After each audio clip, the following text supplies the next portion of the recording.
So what is the overall impact of student loan debt? To discuss this, we're joined by Donald Heller. He's Dean of the College of Education at Michigan State University.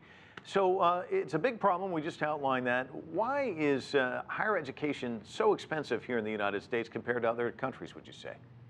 Well, it's true, Mike, that it is more expensive here in the United States than other countries. And a major reason is that there's been a big cut in funding for public universities and public colleges, community colleges, particularly during the recession. And that's helped to drive up the price of public institutions. And that's where most students in the country attend, in public institutions.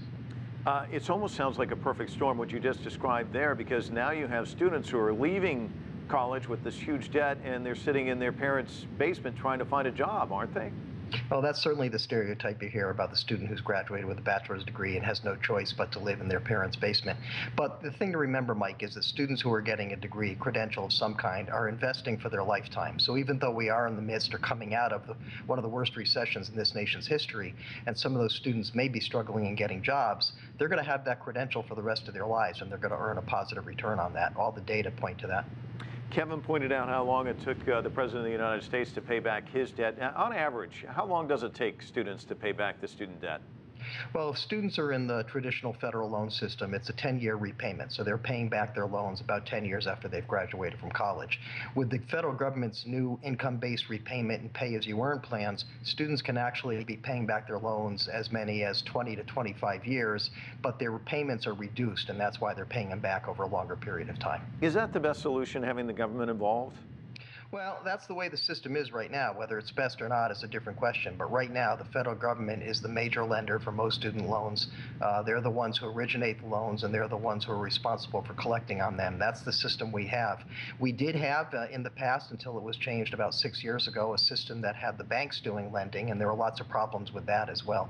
Donald, talk to me about the burden. What's the burden on the students, on society, and also on the higher education system? Because I guess you feel the squeeze in some respects as well. Yeah, certainly we feel in universities, and we're very concerned about the level of borrowing that our students are incurring.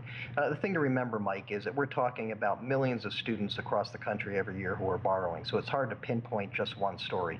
There are certainly some students, some graduates, who have struggled with their real loan repayments, but the fact of the matter is the vast majority of students are paying back their loans, they're on time. We have mechanisms now with pay-as-you-earn and income-based repayment that protect students or graduates who don't have a high-paying job, and for those students who can't pay back their loans in the regular 10-year repayment plan.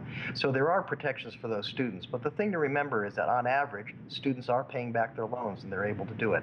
That doesn't discount the fact that there are some students who struggle. And you would continue to say it's an investment over the long haul, it's well worth it.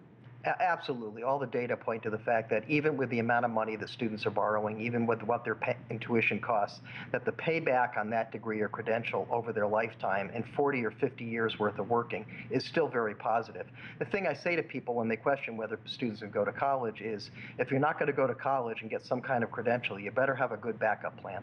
Yeah, that's good advice. Donald Heller joining us from Michigan State University in Lansing. Thanks so much.